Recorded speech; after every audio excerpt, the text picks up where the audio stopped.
Programa Informação ao Desnudo. Conversando com a América Latina e el Caribe. Informação ao Desnudo. Todos os sábados, às 7 horas de Nova York, com Maria Nunes. Gracias, esa niña tan preciosa que da inicio a este programa hoy, 26 de abril.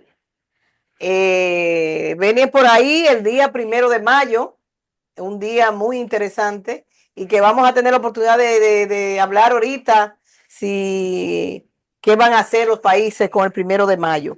Pero antes vamos a saludar a nuestra audiencia que siempre está pendiente de nosotros, que están asumiendo una postura muy interesante con relación a los programas nuestros. Hay una cantidad de personas que están llegando a nosotros, muy interesante, por cierto, porque tenemos la oportunidad de llegar a más personas en estos días tan difíciles, ¿verdad? Que necesitamos tanta información.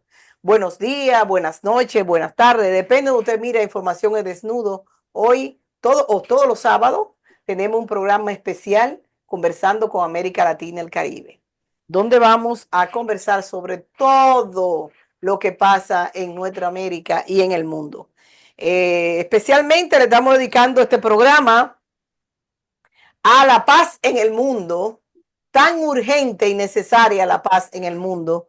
También se lo estamos dedicando a los inmigrantes y a sus familias que son deportados de manera tan grotesca, diría yo, porque no se están violentando los derechos humanos de esas personas, simple y llanamente son tomadas presas y enviadas a países de ni siquiera donde nunca han ido, ni tienen nada que ver con problemas judiciales, como el caso de la venta y secuestro que está haciendo el presidente de El Salvador con las personas que son deportadas de aquí. También se lo estamos dedicando a la Revolución de Abril en República Dominicana, que el 24 de abril es una fecha histórica y que vamos a conversar un poquito sobre eso para que usted tenga la idea de por qué nosotros siempre recordamos el 24 de abril. Le damos la bienvenida a todos los compañeros que están aquí con nosotros. Mayita, está Idia Pino, está Luis Silichinga, está Saúl Ignacio. Así es que, mano a la obra, vamos a arrancar. Y vamos a arrancar específicamente conversando un poquitico sobre la revolución de abril en República Dominicana, y también tenemos que dedicar el programa a una persona que se nos fue y que dejó un gran legado a la humanidad. Estamos hablando del Papa Francisco, que también vamos a tener un espacio para conversar sobre ello. Pero antes vamos a arrancar, parece que los invitados dominicanos no han llegado, por eso vamos a arrancar nosotros entonces conversando rápidamente por qué el 24 de abril es tan importante para República Dominicana y cuántos 24 de abril se han dado en Dominicana. Lo primero es que el 24 de abril fue una revolución que se da precisamente pidiendo el retorno del gobierno constitucional depuesto por un golpe de Estado.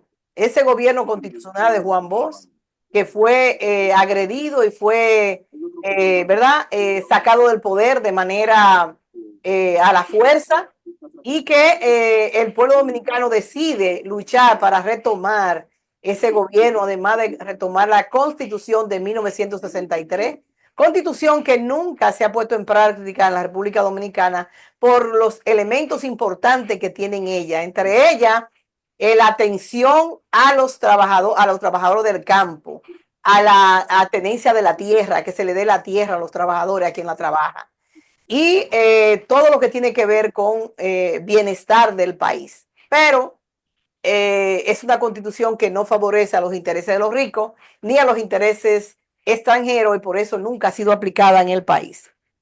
En 1965, el pueblo dominicano salió a la calle con piedra, con palo, con lo que tuviera en la mano, y se unió a lo que fue una unión cívico-militar para defender el pueblo dominicano.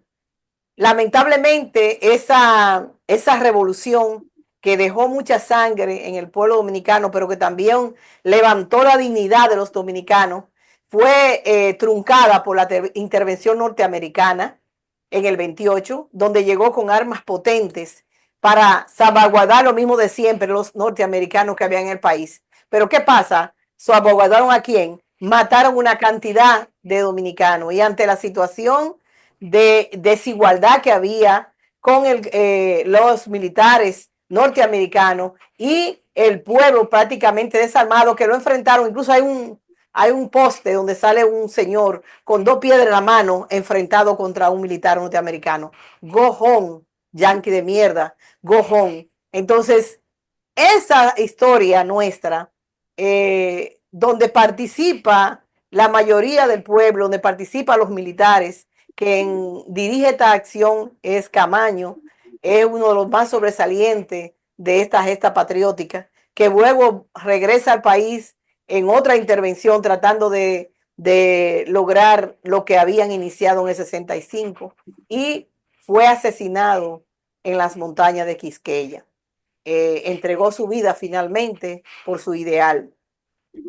El otro 24 de abril fue una poblada donde el Fondo Monetario Internacional entró a República Dominicana con el gobierno del PRD de Salvador Jorge Blanco. Todavía hay muertos que no se han contado, de tantas personas que han muerto, que murieron, que fueron asesinadas en esa poblada.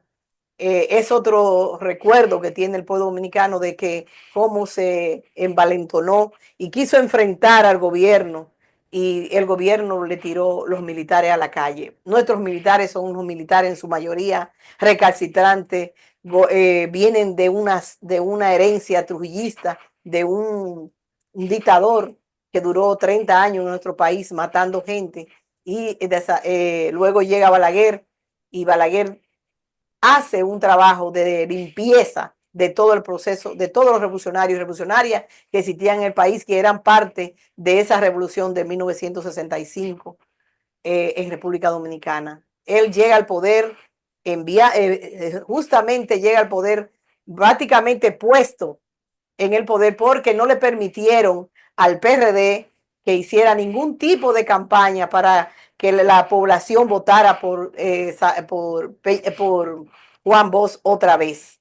Y él llega al poder y cuando llega inmediatamente comienza la limpieza con la banda colorada y acaba prácticamente con una gran cantidad de jóvenes en los 12 años. Esa es la historia así a rasgos generales que estamos contando. Hoy podemos ver que siempre esa acción se recuerda con un himno, con todo lo que ha sido Camaño para nosotros.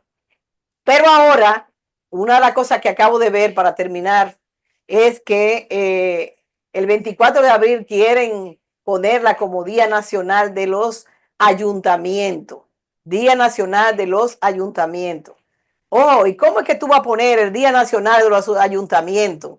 Eso es demasiado limitado y eso es cortar la historia del pueblo dominicano. Pero todavía quedan hombres y mujeres que están dispuestos a defenderla. El domingo, mañana, va a haber una marcha, va a haber una concentración recordando el 24 de abril, donde hay una amenaza grande, porque hay un grupo de paramilitares, vamos a llamarlo así, prácticamente un grupo que nos recuerda la banda colorada, que piensa intervenir en esa marcha para denaturalizar, para golpear a las personas que están allí, que van a defender su honor, porque ellos dicen que eso es a dañar la sociedad, eso es dañar el panteón dominicano, la presencia de hombres y mujeres allí recordando el 24 de abril. Lo dejo ahí y Mayita levanta la mano. ¿Cómo está Mayita? Muy bien, muchas gracias a todos y todas. Yo también quiero contar sobre un 24 de abril. ¿Me es permitido? Sí, sí, dele.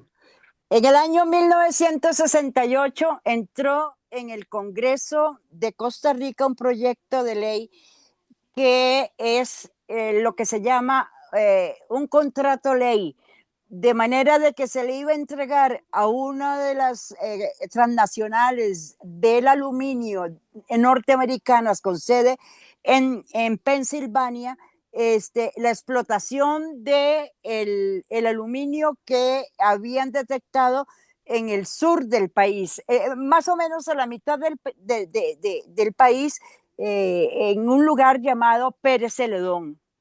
La gente de Pérez Celedón, donde vieron a gente extraña haciendo exploraciones, entonces se pusieron avispados, llegaron hasta el Congreso, averiguaron qué estaba pasando en el Congreso y dieron la voz de alarma. Se empezaron a aglutinar alrededor de la Asamblea Legislativa.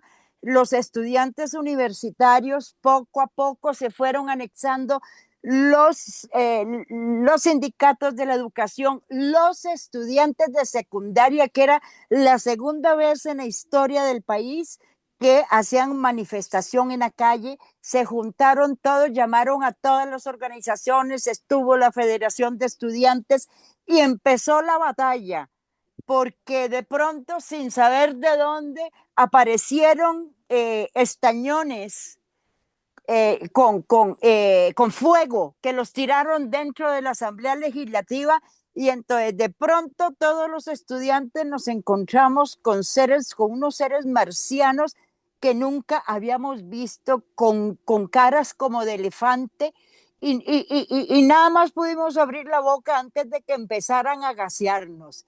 Y vieran qué cosa más terrible, porque como es consabido, los estudiantes van a la cabeza y a la cabeza de los estudiantes van las federaciones de estudiantes. Y yo era representante por la Escuela de Ingeniería en la federación, y nos pusieron a nosotros al puro frente de esos marcianos. Yo no salía del asombro, era una mocosa de 19 años, 18 años recién cumplidos. Y digo mocosa porque en ese entonces, en el año 70, éramos huilas, aunque tuviéramos 24 años, éramos huilas todavía.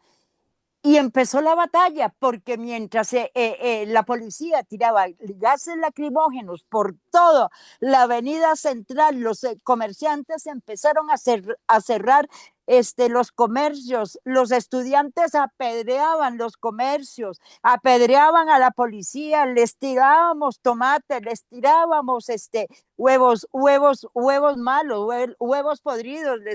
Esa fue nuestra lucha, ¿verdad? A mano, con huevos podridos y tomates podridos, enfrentándonos por primera vez en la vida a los gases lacrimógenos y a la policía con todo su equipo para protegerse. Esas eran las máscaras, esas eran las caras de elefante, porque eran las máscaras para protegerse de ¿cómo es que se llama? De los gases lacrimógenos. Esos gases lacrimógenos se extendieron por todo San José y cubrieron calles y calles y calles y cubrieron casas.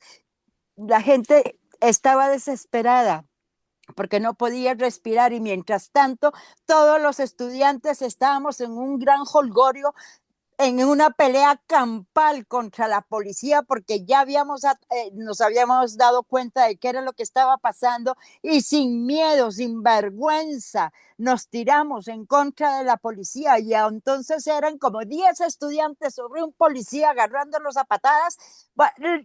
No voy a resumir lo que pasó, porque eso fue increíble, increíble, es todavía inolvidable, que cuando la policía se retiró y los estudiantes, cansados, gaseados, golpeados, gritábamos de la felicidad porque los habíamos hecho retroceder. Por supuesto, en ese entonces todavía podíamos decir, gritábamos de felicidad porque ellos retrocedieron. Lo que no significa que al día siguiente no amaneciera acordonada la Asamblea Legislativa con doble cordón, uno frente a la Asamblea, que éramos nosotros los estudiantes, y el otro era la policía, también frente a la Asamblea. Y empezó otra vez a reñir hasta que los diputados entendieron que el proyecto, el contrato de ley, no era bien visto por los costarricenses, y retrocedieron el paso y lo anularon. Al frente de los diputados que no firmaron el contrato de ley estaba uno que todavía le decimos presidente de la dignidad, porque así como se comportó en Alcoa, así se comportó durante su periodo de la presidencia, enfrentándose al Fondo Monetario y no permitiendo que se hiciera ninguna transacción con el Fondo Monetario, y Costa Rica tuvo tiempos que ellos dicen de hambre. Yo estaba fuera del país en ese entonces y ya yo sabía lo que era el hambre, pero la gente no estaba acostumbrada a hacer colas para comprar el arroz y los frijoles y tuvieron que hacer cola. Bueno, pues la cuestión se extendió tanto, llegó a Pérez Celedón, la lucha en Pérez Celedón, y allá se les armó otra vez a la policía y a todos los miembros de esa compañía norteamericana, y tuvieron que salir huyendo. El contrato ley no tuvo ninguna fuerza y todavía ahora, en estos momentos, cada año se celebra un aniversario más de la lucha contra Alcoa en la Universidad de Costa Rica, que tiene a la pura entrada de la universidad una plazoleta que se llama la Plaza 24 de Abril, en homenaje a todo lo que pasó ese 24 de abril aquí en Costa Rica. Muchas gracias, María Gracias, Luisa. compañera. Ivia Pino. Buenas noches, compañera presentadora María Nunes, compañera Mayita, compañeros Titiquinga, Pablo Sala, Saúl, y a nuestros oyentes del programa Información al Desnudo. Y informo que el compañero José Roberto está enfermo en un hospital y por lo tanto no podrá participar hoy del programa. Desde aquí, Brasil, yo me llamo Antonio Iviapino. Saludo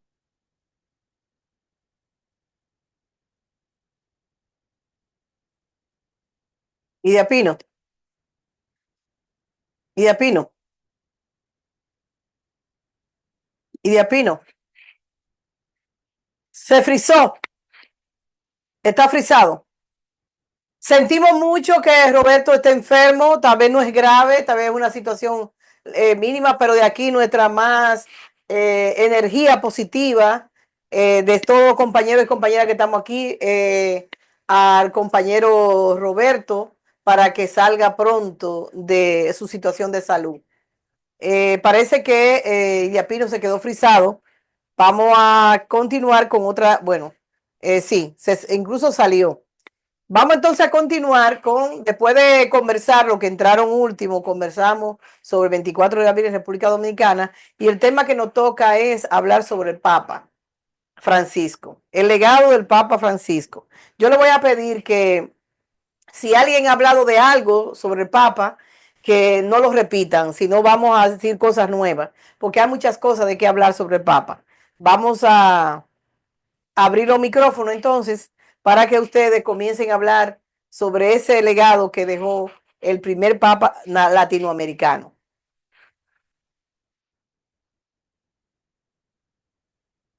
Están abiertos los micrófonos. ¿Quién quiere iniciar?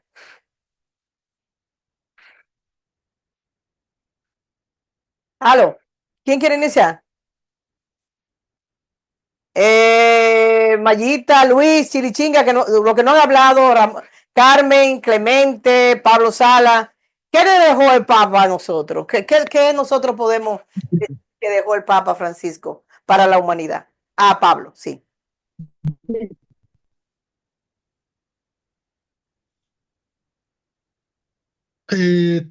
Ha dado un mensaje.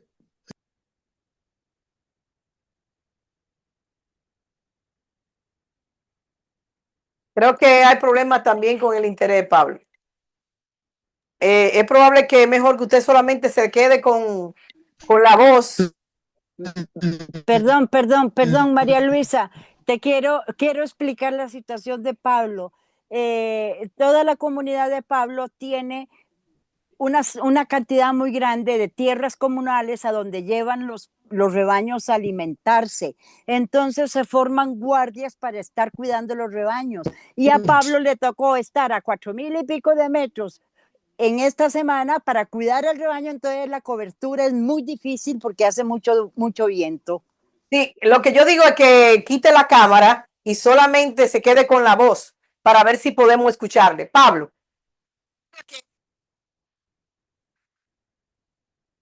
Parece que no va a ser posible. Bueno, lamentable mucho, pero no, el compañero no puede exponer sus ideas. ¿Quién más? Carmen. Pablo ¿Cómo no. estás? Buenas noches, María. Sí. El problema es que en las provincias, en el Perú, la red de transmisión de Internet es mala, Sí, así es mismo. malísima. Y sin embargo se nos cobra un porcentaje ¿Me escucha? muy alto por esa red, y no ha habido lamentablemente políticas de cada gobierno de turno en mejorar esta situación. Más bien han sido entreguistas para las empresas de comunicación como Telefónica, que se va del país debiendo una millonaria de dinero, ¿no? Y claro, también una empresa norteamericana con las asociaciones mexicanas también no ha dado las respectivas centrales de red que han debido de tener nuestros compatriotas del sur. Por eso hay una mala transmisión, lamentablemente. Ok, vamos a ver si Pablo puede hablar. Eso lo está pasando. Pablo. Me copia ahora sí. Solamente quería decirle unas cuantas palabras con relación al Papa sobre la palabra de perdón que ha lanzado, y un sector de los cristianos lo ha tomado como muy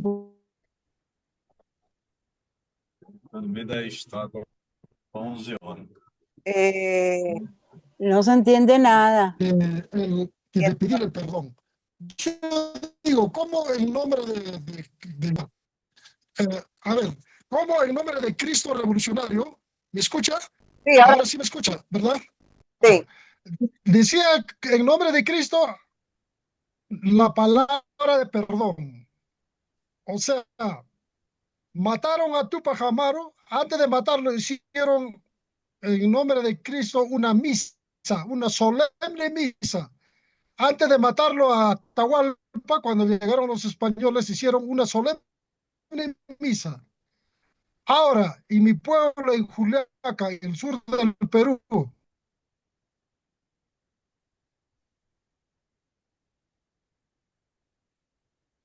Pablo,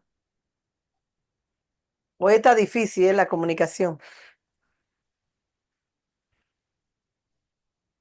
Bueno, se fue el compañero nuevamente, o sea, no se escucha. Parece que se agravó la situación del internet en Perú, como casi todos los países nuestros, está pasando eso, que no podemos, tenemos problemas del internet. Por eso cuando yo salgo de aquí, tengo esos problemas.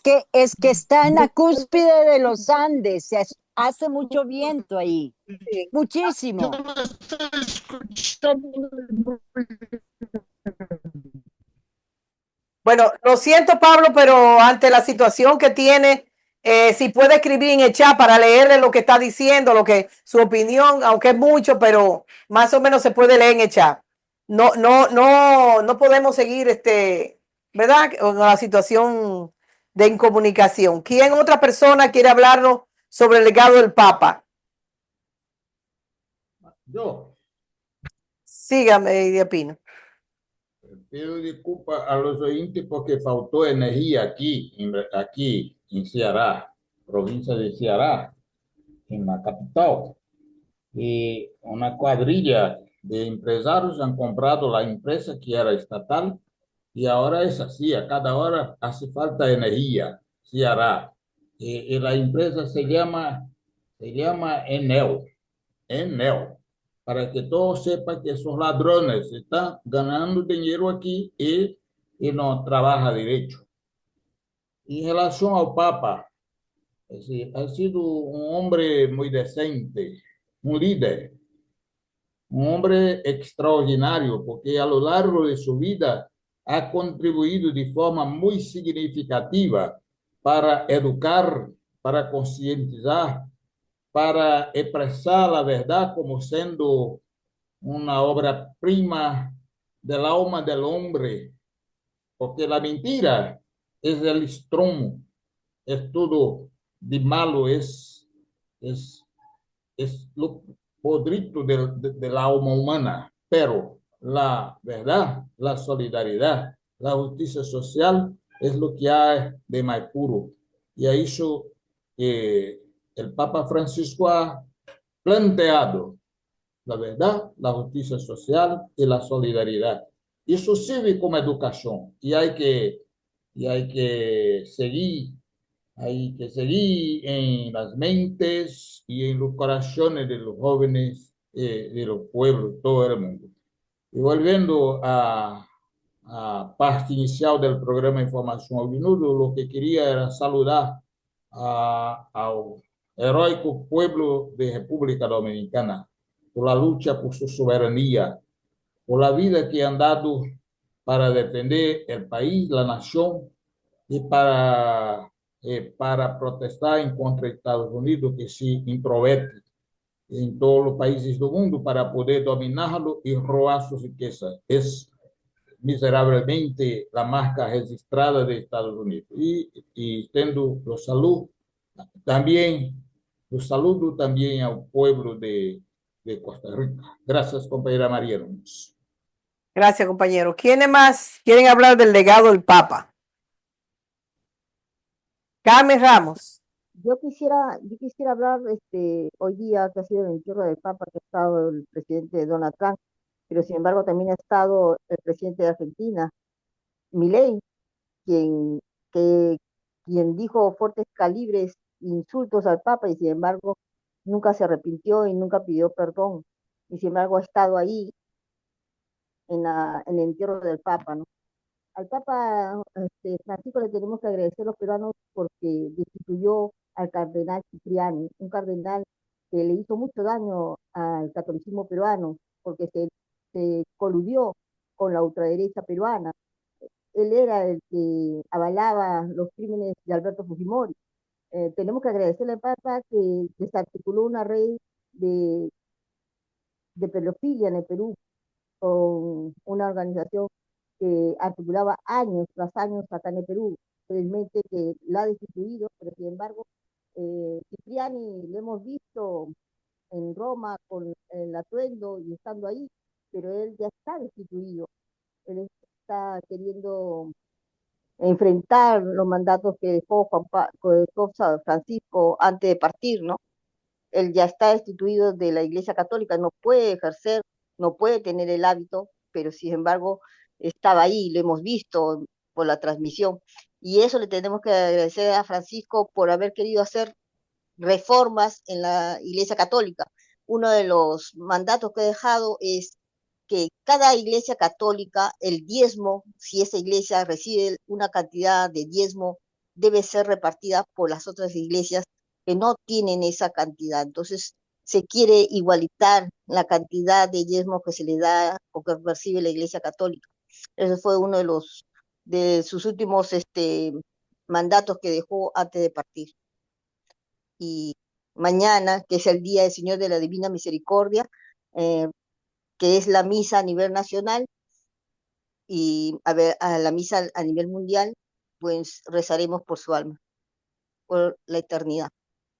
Gracias. ¿Quién más? ¿Quién más? ¿Quién más? ¿Quién más? ¿Sabes? Ok, compañera. Sí, Luis. Bueno, muchas gracias.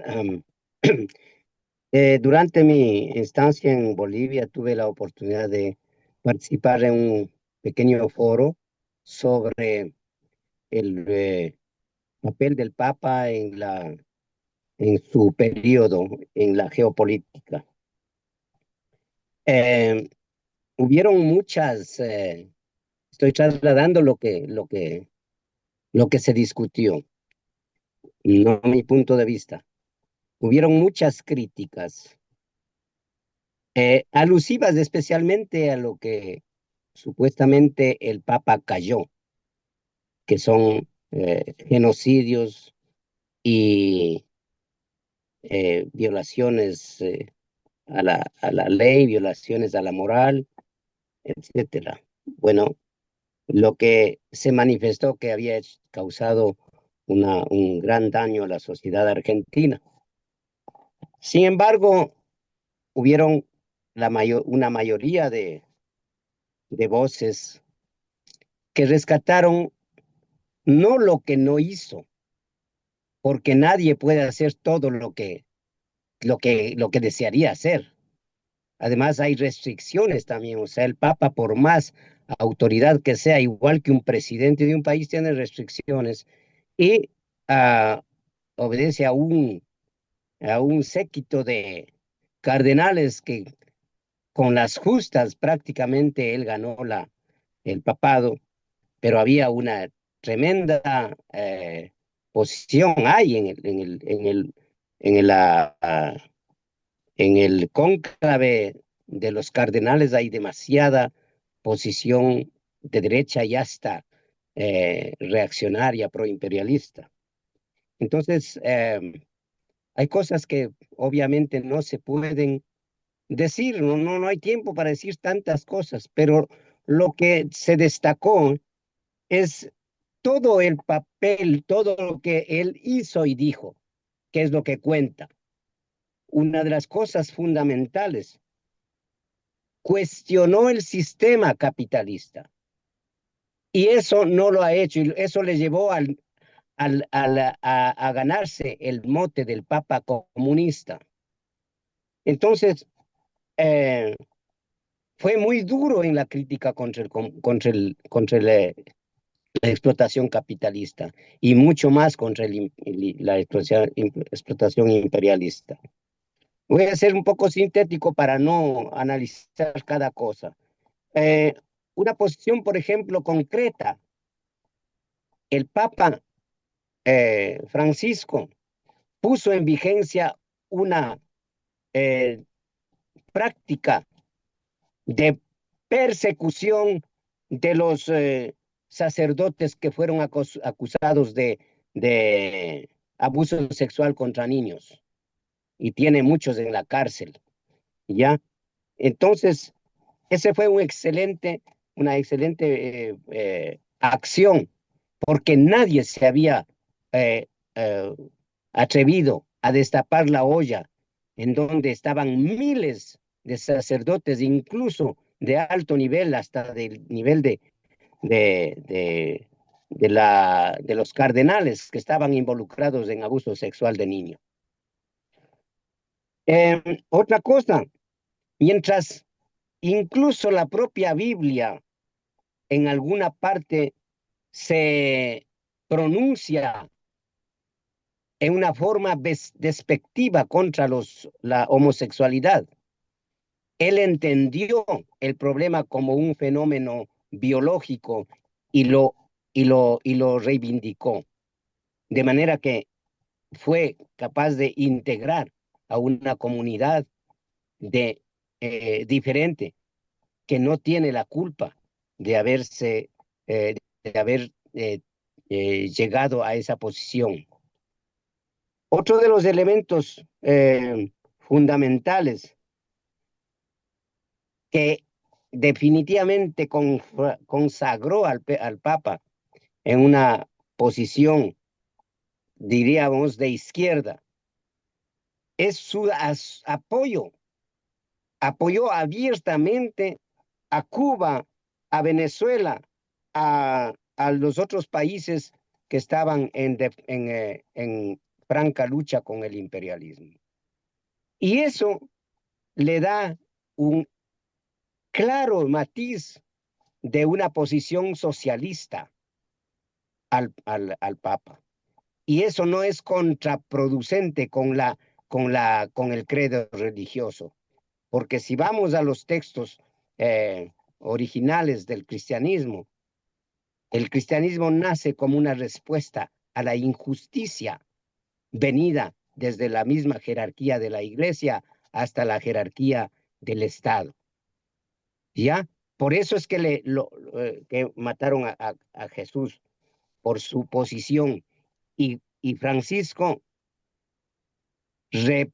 recupera, rescata esos valores del cristianismo, la solidaridad, la fraternidad, el amor, la paz, o sea, los elementos más importantes que son base del socialismo y del comunismo. Entonces, todas estas cosas fueron analizadas eh, eh, y puestas en balanza.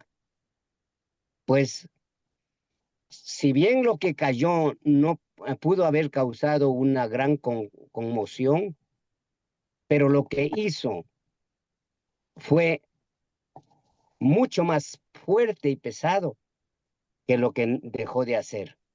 De manera que yo creo que el Papa Francisco eh, cumplió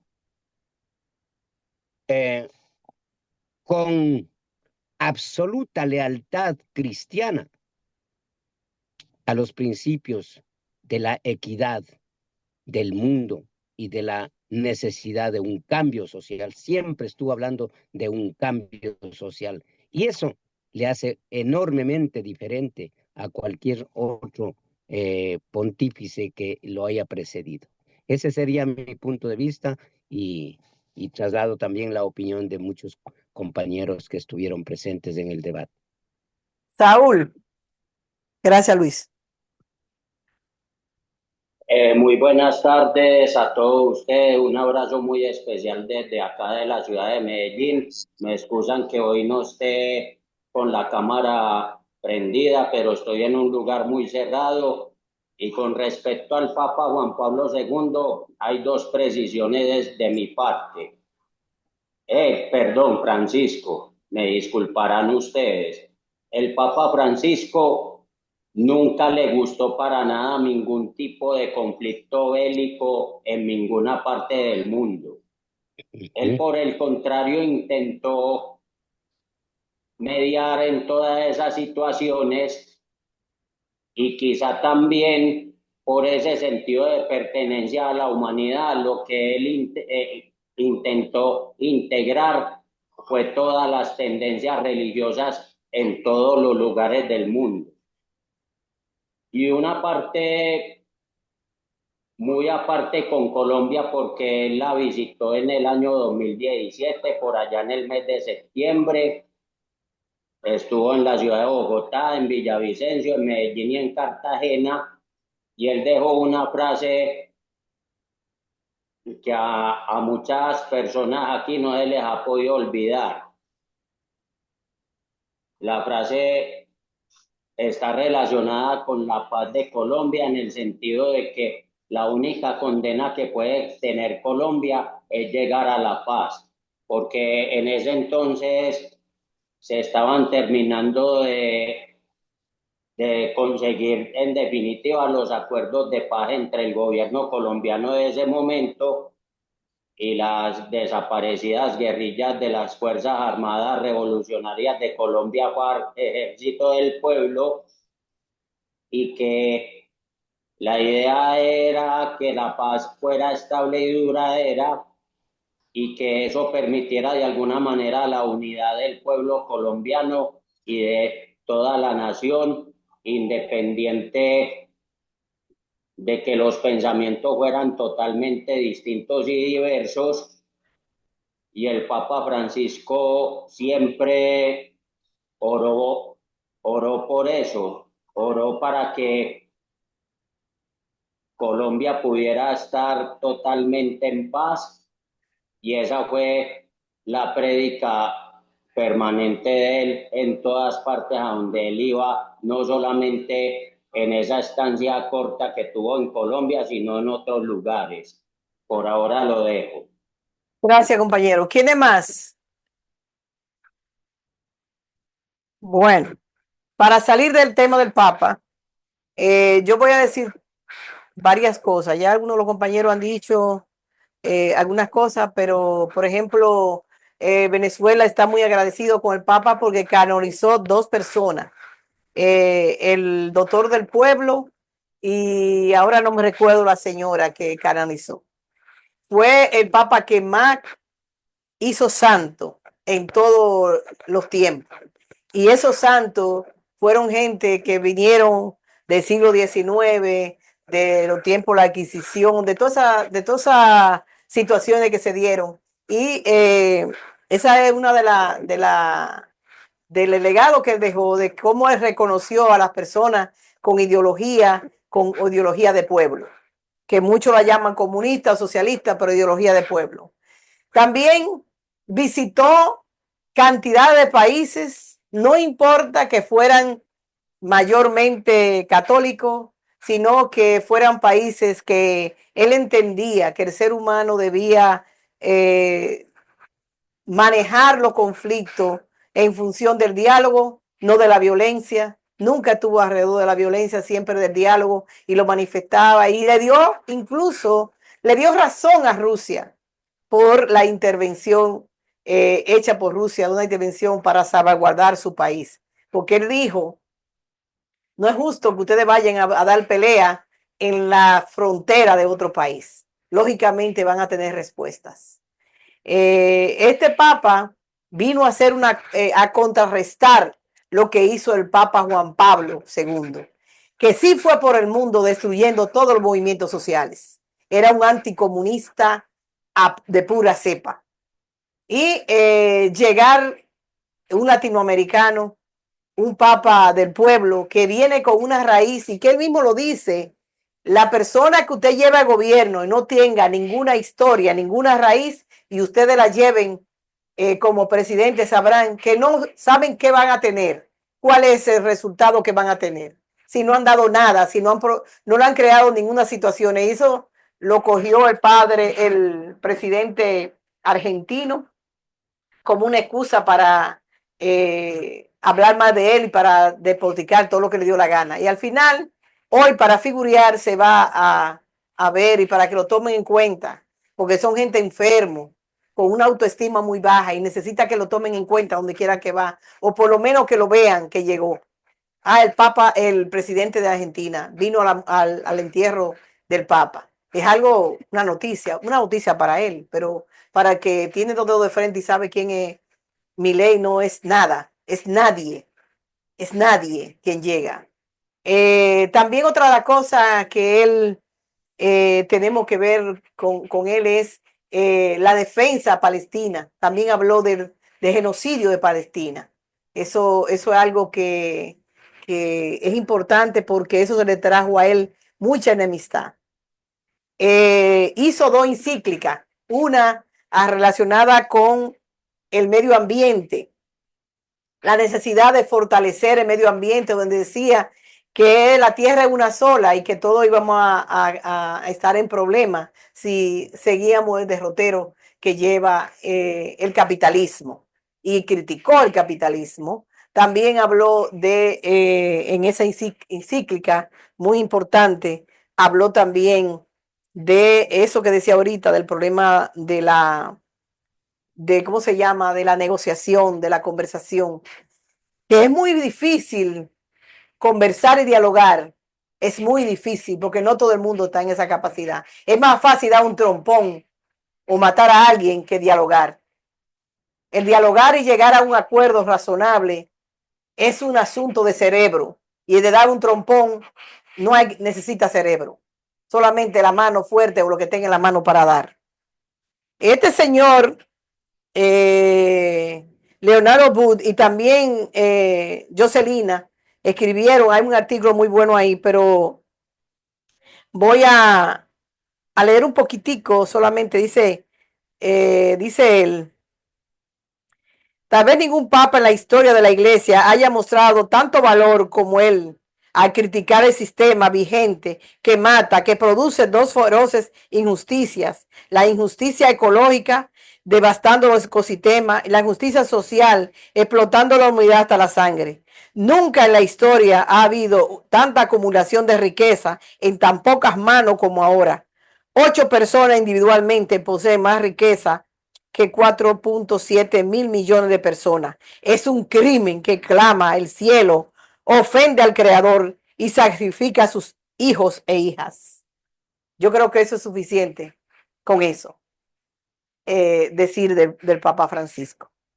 Si no tenemos algo más que hablar del Papa, vamos entonces a pasar a los otros temas que tenemos. Tenemos a Luis Chilichinga, que nos pidió un tiempo para hablar de su recorrido en Bolivia, y vamos a escucharle, que no ha tenido la oportunidad de participar del programa justamente por el problema de el Internet. Si nadie más tiene algo que decir de Papa, vamos entonces a entrar con Luis. Luis, 8 minutos.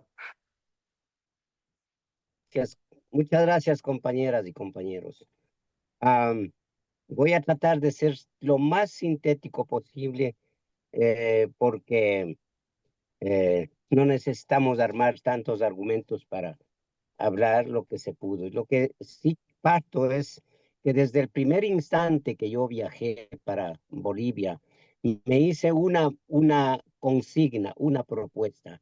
La razón por la que yo fui a Bolivia fue por una invitación de un eh, grupo o de un colectivo que todos los años celebra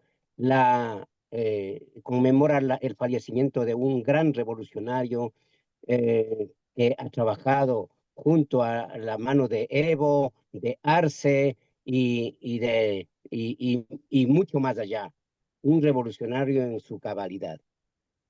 Y yo me utilicé ese espacio como pretexto, pero mi intención fue más profundizar un poco más mi conocimiento de qué es lo que está pasando en Bolivia. Y de todos modos, como contexto, quiero mencionar ciertas características, incluso orográficas, al llegar a Bolivia.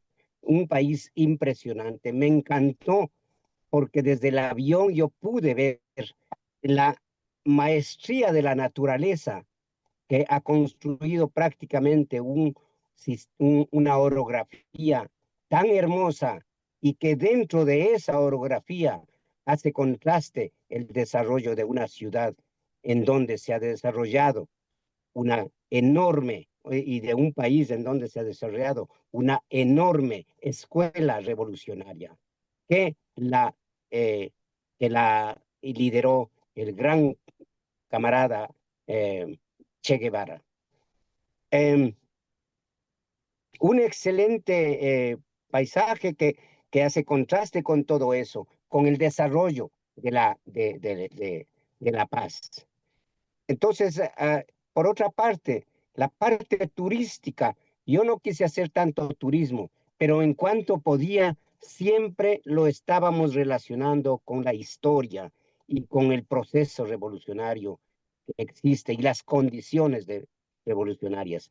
Tuve el gran privilegio de recorrer las rutas del Che y créanme, es una experiencia maravillosa que uno revive y se fortalece de una forma impresionante, involuntaria, porque escuchar las narraciones de la ruta y de los suplicios que vivió el Che Guevara en sus últimos momentos es una cosa que le hace carcomer la conciencia a cualquier persona.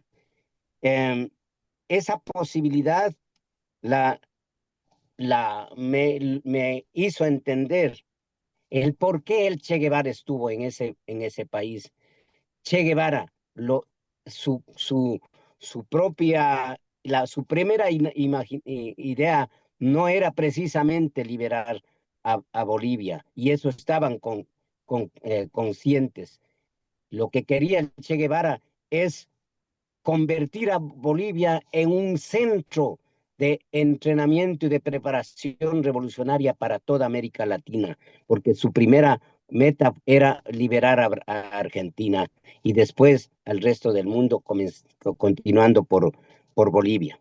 Lamentablemente, ahí sí se puede encontrar posiblemente algunas cuestiones donde desgraciadamente el Partido Comunista dirigido por dirigentes estalinistas le negó la posibilidad del apoyo y querían quitarle más bien poder. Y por esa razón parece que incluso le abandonaron y no le reinyectaron fuerza, ni armamento, ni alimentación, y se quedó realmente atrapado en manos de una fuerza poderosa dirigida por la CIA. Am, es importante en este contexto ver cómo el periodo del progresismo, ¿no? En donde son protagonistas grandes compañeros como Evo Morales, como Luis Arce Catacora y muchos compañeros que prácticamente los llegué a conocer porque estaban prácticamente han sido prácticamente desvisualizados por eh, por una suerte de caudillismo que se venía generando. Entonces, pero he logrado encontrar un verdadero semillero de revolucionarios que participaron en todo el proceso de desarrollo del progresismo bajo la presidencia del compañero Evo Morales y el compañero Arce. Entre las cosas que me impresionaron fueron, por ejemplo, nunca he viajado a varios países, pero nunca he visto un sistema de teleférico tan organizado y tan grande que no solo se ha dedicado a mejorar el turismo, que desde hecho ya ese es un gran logro, el avanzar en el turismo, pero sí ha logrado resolver un problema fundamental de la transportación. Es decir, ha tenido diríamos, ha tenido la capacidad de desarrollar esa, esa tecnología y convertirla en varios beneficios, como resolver problemas económicos a través del turismo y también lograr facilitar, agilitar el tráfico en una ciudad muy congestionada y a precios muy populares. Un, un teleférico de lujo, ¿no? Que te permite no congestionarte jamás. Otra de las grandes cosas que yo pude ver es el desarrollo, y me acordaba de Ecuador también, porque esa es una de las grandes cosas que hizo Correa en el Ecuador. ¿Ya? Es la revolución ciudadana, es el desarrollo vial. Existe un excelente desarrollo vial que ha logrado interconectar todo el país, especialmente integrando a los sectores más olvidados como eran y desplazados como eran las comunidades ancestrales y originarias. Entonces, este tipo de avances en cuanto, por ejemplo, al desarrollo urbanístico, cómo se ve, o sea, no es que se recibe información, se ve, pero con los ojos, cómo están todos los días desarrollando programas hasta ahora, programas de construcción, de vivienda y también de construcción pública, lo que significa que hay un desarrollo bastante importante. Supongo, en eso no puedo confirmar, que eso incide en el desarrollo de la economía y también la solución al desempleo. En cuanto a la parte económica, no yo pensé que iba a haber algo parecido como en el Ecuador. En el Ecuador existen cordones de miseria en la mera ciudad capital y todas las principales ciudades, ¿no? Acá yo no he podido ver un cordón de miseria. Hay pobreza, sí, pero es obviamente que hay pobreza. Está viviendo este momento el Estado boliviano una situación grave de acaparación de los dólares, de las divisas por parte de las empresas privadas, lo que le está asfixiando al país, porque la derecha reaccionaria lo que quieren es obligarle al presidente Arce a que devalúe la moneda, pero el presidente se ha mantenido sólido. De manera que yo creo que la economía la está resistiendo con gran sacrificio y esfuerzo. Hay un problema gravísimo que es de la gasolina, pero también el problema está en igual situación. La falta de dólares no le permite invertir y mejorar el espacio del gas y de la gasolina, lo cual está produciendo graves situaciones en el país. Am, en medio de todo eso, para un poco acortar la situación, ah, estamos hablando de una situación política en donde sí tenemos que poner un poquito de hincapié, porque la situación que yo pude observar es una situación realmente que a todo punto de vista es destrozante para una persona revolucionaria, porque no puede ser posible cómo se ha ido construyendo esa división a tal grado que ya las cosas parecerían, no creo que serían, pero parecerían irreconciliables o irreversibles. Ahí es donde hemos hecho mucho hincapié en varias reuniones que hemos tenido.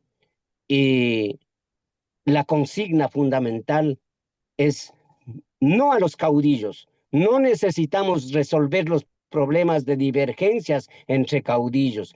Necesitamos resolver el problema de la unidad del pueblo boliviano, del partido que conduce ese proceso y no eh, eh, ubicarnos en ningún lado como que fuéramos jueces de de un proceso divisorio que nosotros no tenemos ni nada, casi nada, ni mucho que hacer, solo y tratar de impulsar este proceso de unidad. He propuesto en uno de los foros la conformación de un colectivo internacional que pueda ayudar a, a analizar el problema. He llevado la voz de información al desnudo y les he invitado a muchos cuadros que están en fila, que el día miércoles los pondré a conocimiento de ustedes, compañeros, para ver cómo vamos organizando una suerte de, de rueda de información que ellos nos puedan dar. Tiempo. Estado, termino, termino diciendo que Estado en medio de compañeros evistas y arcistas, ¿ya? En ciertos momentos hubieron acusaciones muy fuertes. Hemos sabido, estoy hablando también de parte de Lenin, ha sido excelente la participación de Lenin para tratar de neutralizar ese tipo de actitudes de odio, de rencor de un grupo hacia otro. Bueno, eso es por el momento y muchas gracias por el espacio, compañera y compañeros. Gracias, gracias. Miren, se me olvidó a mí decir, muchísimas gracias, Luis, por esa elocución tan importante para nosotros, para conocer más. Se me olvidó decir a mí también que el Papa Francisco le dio un papel importante a las mujeres. Incluso hay una mujer en el Vaticano, que es una de las jefas del Vaticano, que es mujer. Y él decía, caramba, mejor dejar que las mujeres gobiernen, porque las mujeres sí saben hacer la cosa. Hay por ahí una expresión de él. Pero también quiero recordar que una de las personas que llegó a influenciar en su posición política fue una persona que fue la fundadora de la Plaza de Mayo, de las mujeres de la Plaza de Mayo. Una compañera que ahora se me olvidó su nombre, pero que la dictadura la tiró de un avión en marcha, la tiraron al mar y murió. O sea, imagínense ustedes. Luego después se encontraron los restos y dijeron que era ella. Esta señora fue de la que inició el proceso de las mujeres, de la madre de la Plaza de Mayo, porque uno de sus hijos fue capturado por la dictadura. Ella es uruguaya, no era argentina, pero aún así ella fue una persona que defendió y le habló a él de lo que era marxismo, de lo que era comunismo, por qué ella estaba a ese nivel. Porque recuérdense que el Papa Francisco, cuando inició en el proceso, se habla de que él estuvo con una historia negra alrededor de la dictadura. Es muy probable que ella, en su condición de acercamiento con él, logró cambiar esa perspectiva que tenía y llegar a morir entonces lo que fue hoy. Las personas no son lo que son todo el tiempo, sino finalmente se pueden reivindicar, y pienso que Papa Francisco reivindicó su conducta de apoyo a la dictadura en Argentina para convertirse en lo que fue al final. Eso es lo que yo puedo decir, que se me olvidó. Entonces ahora, continuando con el programa, ustedes saben que seguimos hablando de la agenda de Trump. También tenemos los compañeros de minería. No sé si el compañero puede hablar en la condición que está. También hay un tema de los compañeros de Perú, y también las elecciones en Ecuador, que ha habido muchísimas cosas que han salido, quizá un poquito nuevas, pero que las sabíamos en cierta manera, para no dejarla ahí, sino poder hablar. Además de eso, prepararnos para el día 1 de mayo. ¿Qué vamos a hacer? Lo vamos a preparar el día miércoles, pero si hay algunas personas que quieran decir qué van a hacer en su pueblo, cómo van a organizar el 1 de mayo o cómo quieren que nosotros trabajemos el 1 de mayo en el programa. También todo eso es posible. Pero ahora vamos con la agenda de Trump. Dentro de esa agenda de Trump, sabemos que Rusia acaba de liberar su ciudad de Kursk. Es una buena noticia. Liberó su ciudad de Kursk. Y eso todavía más la pone en condiciones de mejor condición para negociación. Y hoy ha habido, esta semana y todo este tiempo, ha habido un proceso de llamada para allá y para acá y buscar una negociación, aunque Trump amenazó a Rusia con ponerle más sanciones. Un presidente raro, pero es el presidente que tenemos. Entonces, vamos a seguir con la agenda. Ustedes saben el problema económico con la guerra que tiene con relación a China, también con las deportaciones, con el trabajo que están haciendo los acólicos del presidente Trump en Latinoamérica.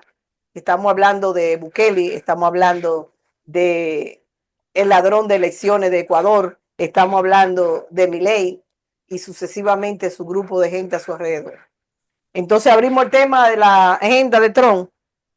¿Quién quiere iniciar? Vamos a hacerlo, vamos a hablar rapidito así, como 3 minutos nada más, porque tenemos muchas cosas. Hay la noticia de los países ¿Quién comienza? Aquí está con nosotros Lana Moreira, que siempre participa con nosotros de Brasil. Está con nosotros. No sé si ella quería decir algo sobre la agenda de Trump. O quien quiera. Rapidito, 3 minutos.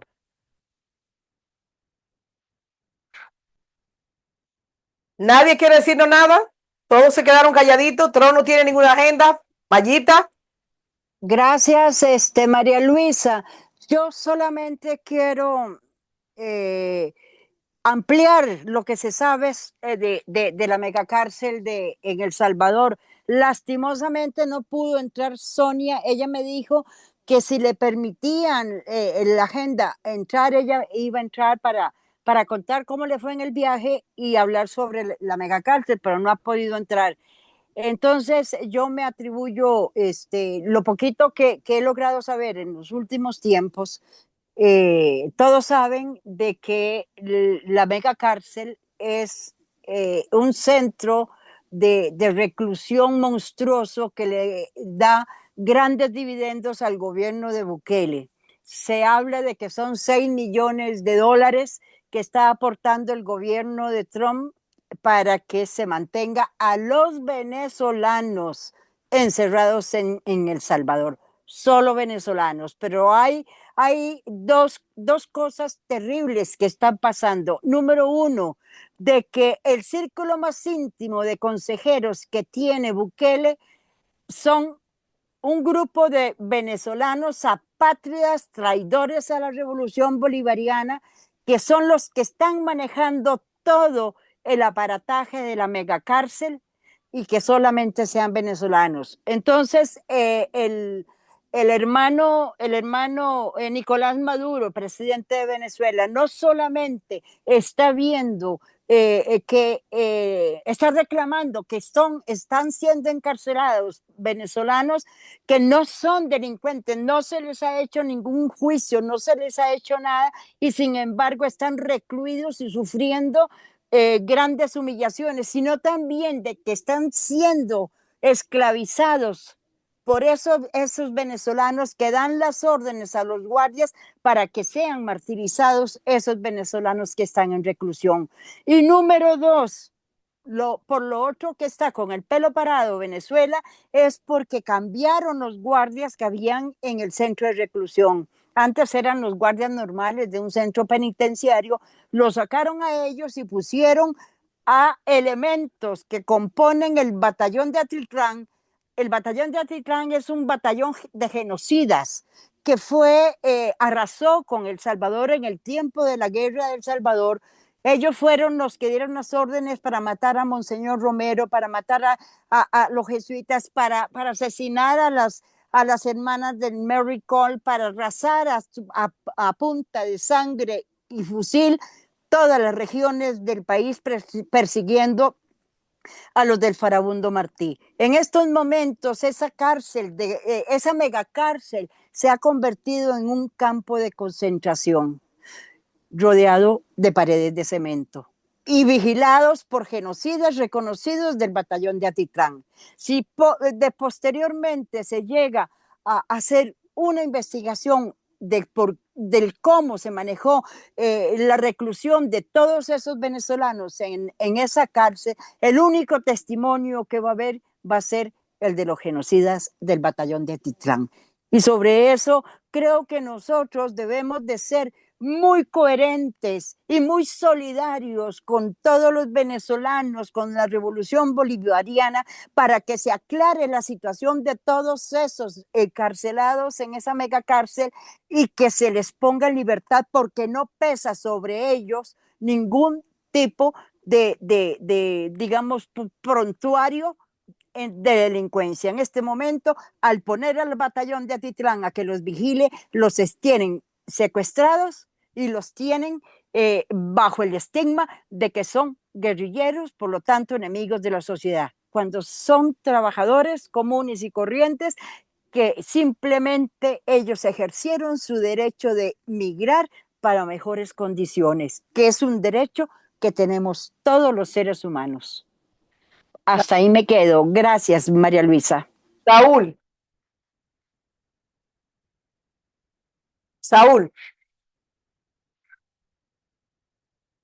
Su micrófono está apagado.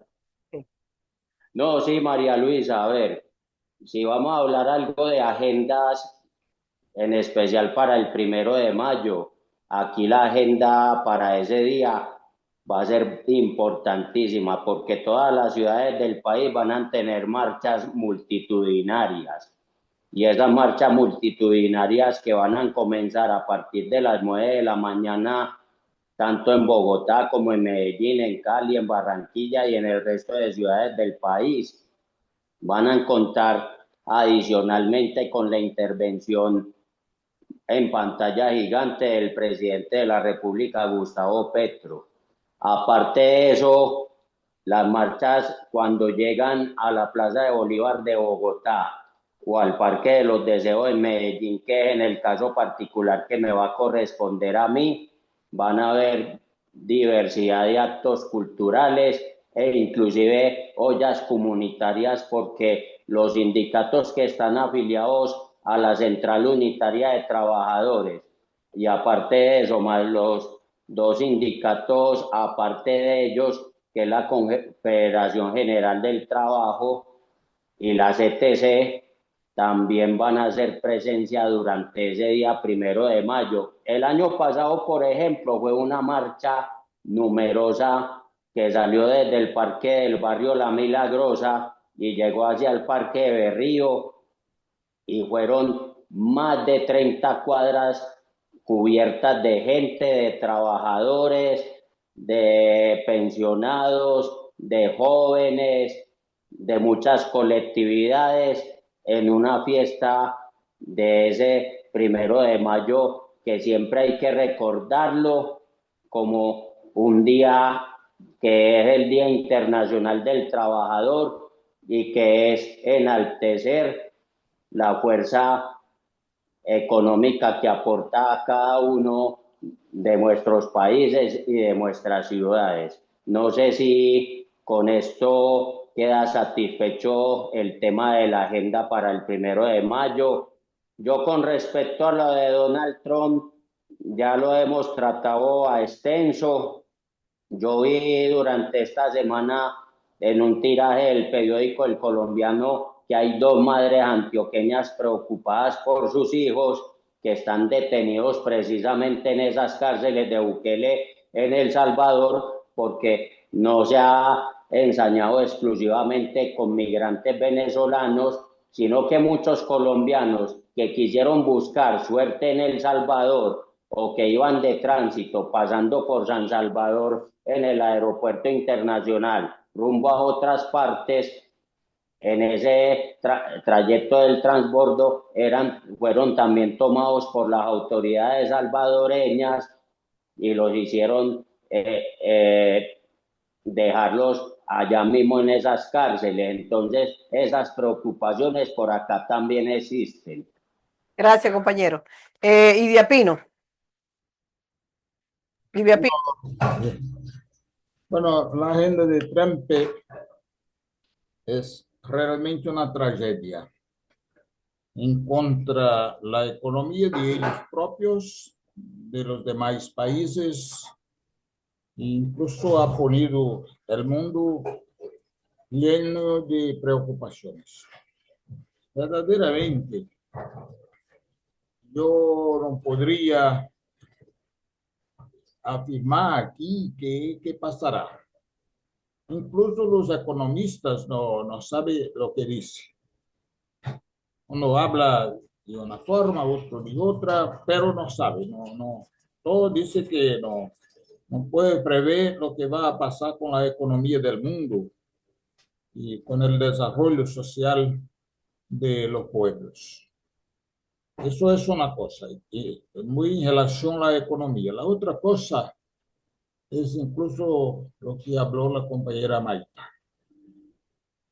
Esa cadena en El Salvador, con tanta gente que está por allá, en una tierra distante, sin apoyo de nadie, sin empleo, sin trabajo, sin perspectiva de nada.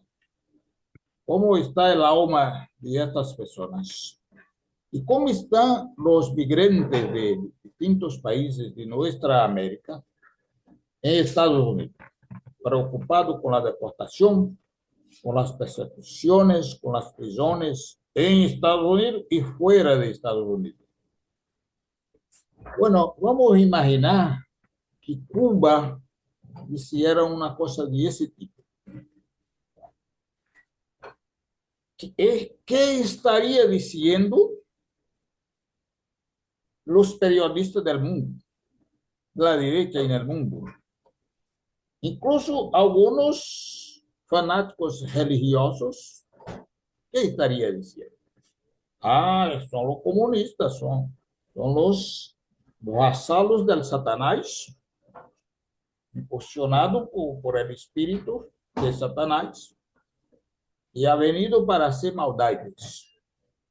Y bueno, pregunto, ¿hay una maldad mayor que esta que está haciendo este imbécil, estúpido presidente de Estados Unidos? Queda ahí la pregunta para que los oyentes del programa de Información Abrinudo puedan refletir y contestar si quieren. Muchas gracias, compañeros y compañeras.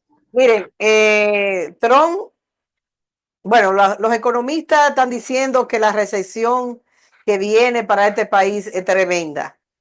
De hecho, no hay los arranqueres, la comida va a escasear precisamente porque han deportado las personas que colectaban la agricultura. Él está hablando de pedirle a esas personas que vuelvan para atrás, pero dándole una visa de trabajo para que vengan a colectar la agricultura. Él está hablando de bajar los aranceles que le subió a China. Él está hablando de poner en hold los aranceles que le puso a otros países. Eso para nosotros, para mí particularmente, esa actitud de yo voy a hacer esto ahora y ahorita lo otro, habla muy mal de él como presidente de un país como este tan poderoso. Es una forma de la gente no tomarlo en cuenta con seriedad. Pero el problema de la cárcel, la deportación a esa cárcel criminal de señor Bukele, que se ha hartado de decir que ha limpiado el pueblo del Salvador de las cárceles, de la calle, que habían tanta delincuencia, gente asesina, matando, y que él limpió a la comunidad, pero que ahora está usándola como un negocio y que las cortes internacionales van a comenzar a entrar. Por ejemplo, Venezuela tiene una demanda internacional por la violación de los derechos de sus connacionales. Venezuela es uno de los países que tiene una actitud más beligerante, más agresiva, más dispuesta a todo para que le devuelvan su gente. Él levantó una consigna de que iba a cambiar los presos delincuentes que según él tiene en la cárcel por presos políticos de Venezuela. Pero realmente son los delincuentes que están presos en Venezuela, que sí realmente son delincuentes y que se le ha llevado su debido proceso. Se le ha puesto, han hablado, han confesado su culpa, además de las pruebas que ha habido con relación a las muertes que han habido en Venezuela después de las elecciones, los ataques al sistema eléctrico, los ataques a la infraestructura de Venezuela, y que estas personas han sido apresadas, otras con droga, porque Venezuela ha hecho una cantidad de droga, ha conseguido de esos grupos que dirige Corina Machado, que no es una cosa de hablar mentira, es una realidad, porque ella se financia de lo que le daba la USAID, pero ya la USAID no tiene, se financia de esta compañía de petróleo que está en Guyana y que quiere, que se mantiene con ese tipo de dinero y también con el dinero del narcotráfico, porque ella se une al presidente al expresidente de Colombia, Álvaro Uribe, y todo el que conoce a Álvaro Uribe sabe que es un narcotraficante. Es un individuo que tiene una cadena de muertos alrededor, de asesinatos, incluso de gente que han querido declarar su falso positivo, lo han asesinado. Entonces, Bukele no se va a salir con la suya, porque de una u otra manera hay instituciones internacionales que van a hacer valer ese derecho y que el gobierno de Venezuela no va a parar. Ahora el gobierno de Venezuela tiene elecciones, mírenme bien, porque el compañero quedó de hablar de Venezuela, pero en Venezuela van a elegir ahora los proyectos comunitarios, ¿qué significan esos proyectos comunitarios? Que, por ejemplo, si en mi comunidad hace falta un centro educativo, ellos van a apoyar ese centro educativo, van a hacer llegar eso al gobierno para que el gobierno ayude con una parte y la otra parte la población la ejecute. Y así la gente se va a sentir dueña de ese proyecto y al mismo tiempo van a resolver el problema de la comunidad. Pero también el 25 tienen elecciones de nuevo y eso se da una realidad. Esa realidad de 25, que son las elecciones de los diputados y gobernadores, muchos de la derecha maltrecha no quieren participar, se niega a participar, en este caso Corina Machado, que participa cuando ella quiere, ahora ya no quiere participar, pero sí una derecha que es política en Venezuela va a participar. Y ellos van a tratar de boicotearla, hacer lo mismo, a tratar de hacer actos de terrorismo, pero Venezuela se está preparando para evitar todo eso. O sea, eso es una situación, en sentido general, eso es parte de la agenda de Trump. A Trump se le está diciendo que no siga manejándose como se ha manejado con Venezuela porque él necesita el petróleo de Venezuela. Y aunque el presidente delincuente de Ecuador dijo que todos los negocios que se hacían en Venezuela con petróleo, él lo va a cubrir y que va a venderle petróleo él a todos los países que Venezuela le vendía, que le va a hacer daño. Ese es un individuo, yo no sé ni cómo calificar. Pero nada, esa es la parte mía. Yo, quien quiera hablar algo más, pues puede hacerlo. Y entraríamos, si no, a las noticias de los países, algunas cosas. Sí, Ah, quisiera acotar un tema que no se ha tratado, sí, que es cuando en la frontera de México ingresaron muchos inmigrantes de muchas partes de Latinoamérica, ingresaron muchas madres embarazadas. Ahora se está haciendo la denuncia que esas madres embarazadas que dieron a luz en Estados Unidos se les ha quitado a los hijos y las han deportado sin los hijos. wow. Es una situación muy crítica, se está haciendo las denuncias, porque Estados Unidos, cuando nace un niño ahí, lo asume el Estado norteamericano. Sí. Entonces, ¿cómo va a quedar la situación ahora legal? ¿Quién va a defender a esos niños para que retornen a donde sus madres que ya han sido deportadas? Esta situación está muy delicada. Hay una cantidad de madres que lamentablemente dieron a luz ahí y no sabían que al dar a luz en Estados Unidos, pensaban ellas que se iban a quedar por eso. No, así no es la política en Estados Unidos. En Estados Unidos, si das a luz, ese niño pasa a ser, le pertenece al Estado norteamericano. Y la madre han sido deportadas. Es una situación dramática que se está viviendo y esperemos que haya solución o que intervengan la ONU, derechos humanos, los mismos países donde han deportado a estas madres para que se les retorne a sus hijos, ¿no? Es una situación muy triste y lamentable que están viviendo estas madres. Y las mujeres están siendo deportadas a Honduras y los niños van a ser deportados a Costa Rica. Y Trump está por quitar la ley de que los niños nacidos aquí, no importa que nazcan ilegales, son ciudadanos americanos, esa ley la ha querido quitar, pero la corte se han opuesto, incluso creo que van a deportar una jueza o está presa una jueza. O sea que la cosa está difícil aquí. Bueno, Sí, y quisiera recordar un día como hoy a una luchadora dominicana que emigró a Alemania, que era defensora de las tratas de niños. Gracias a ella se destapó el túnel que había en Nueva York. Gracias a ella se habló de una red de niños de Centroamérica, Sudamérica, que pasaban a Europa. Si ahora último, en Estados Unidos, el escándalo que hubo con este personaje que tenía un programa muy reconocido en Estados Unidos, que era de compra de cosas antiguas. Era una tienda de arte antiguo, cosas antiguas, y que era una red de trata de menores. En su casa allanaron 36 cadáveres en esa casa, escondidos en subterráneos.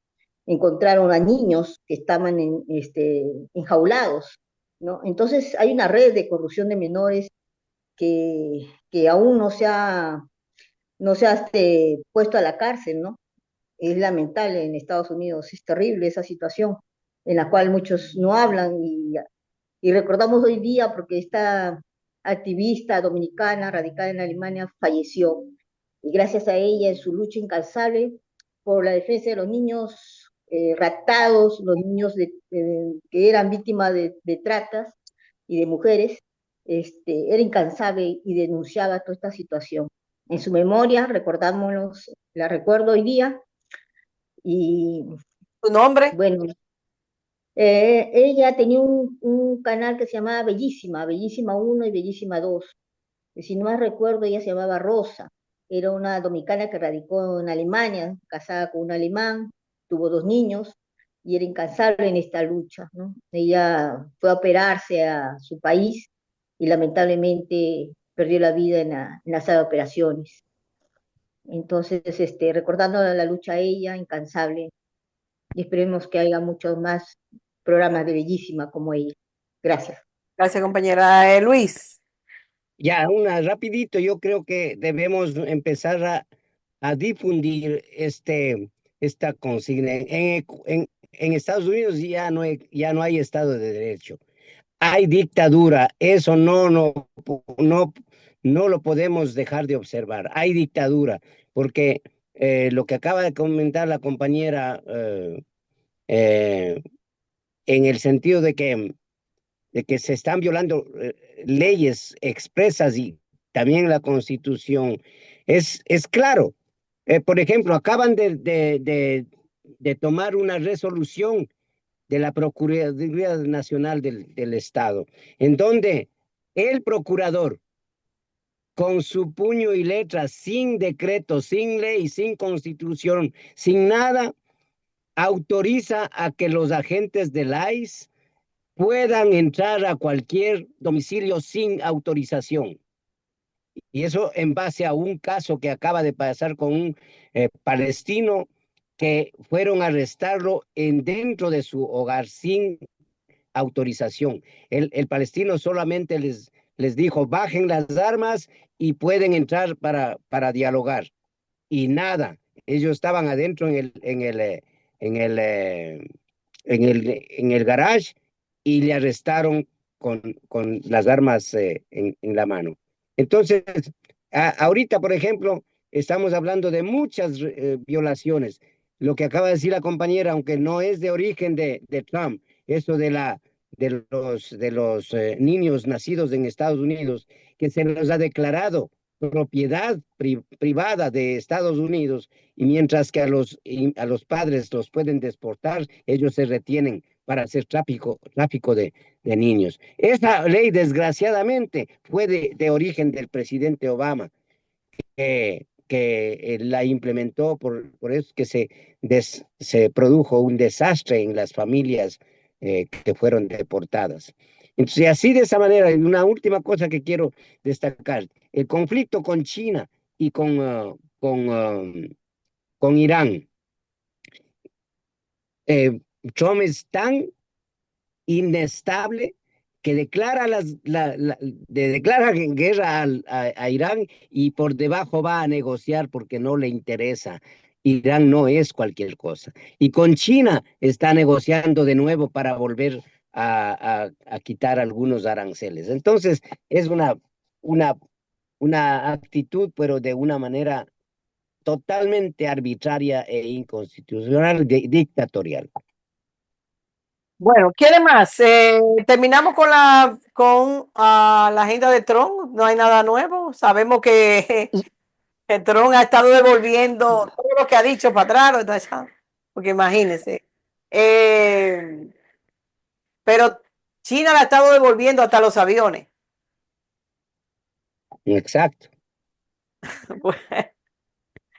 Lo que ha pasado es que China le ha demostrado a Donald Trump que las marcas como las Nike, Adidas, Nike, se elaboran en China. Y las marcas de lujo como Dior, otras marcas de moda, también se elaboran en la China. Sí. Y esto ha originado que los chinos, elaboran todas esas marcas de lujo a un precio, y a las tiendas de ese lujo lo venden a un precio exorbitante. Y China lo ha estado corriendo por las redes sociales, lo ha estado publicando en TikTok, ha estado publicando en X, en Telegram, ¿no? Dándole un mensaje a la industria norteamericana. Y ya ha sido muy sutil en esos mensajes. Así es. Mayita. Sí, gracias. Tiene un gran vacío Estados Unidos cuando le puso los aranceles a China, porque resulta de que China es quien construye esos grandes destructores que el ejército norteamericano le compraba, al ponerle los aranceles, entonces los aranceles también fueron extendidos hacia los barcos que construye China. China se niega a venderle a Estados Unidos y Estados Unidos tiene a sus tropas caminando como Jesús sobre las aguas, porque se quedaron sin barcos, los armamentistas se quedaron sin barcos, el tráfico o el tránsito de tropas de un lugar para otro se quedaron sin barcos y China está aplaudiendo porque está sacando más dinero de otros países por la construcción de barcos, que no todos son destructores y no todos son para el transporte de tropas, sino que también son navíos para el comercio a gran escala. O sea, China es quien tiene, digámoslo así, el monopolio de la construcción de los barcos a gran escala. Y Donald Trump se quedó con el dedo en la boca. Muchas gracias. Gracias, compañera. Sobre la minería, no va a hablar nadie sobre la minería.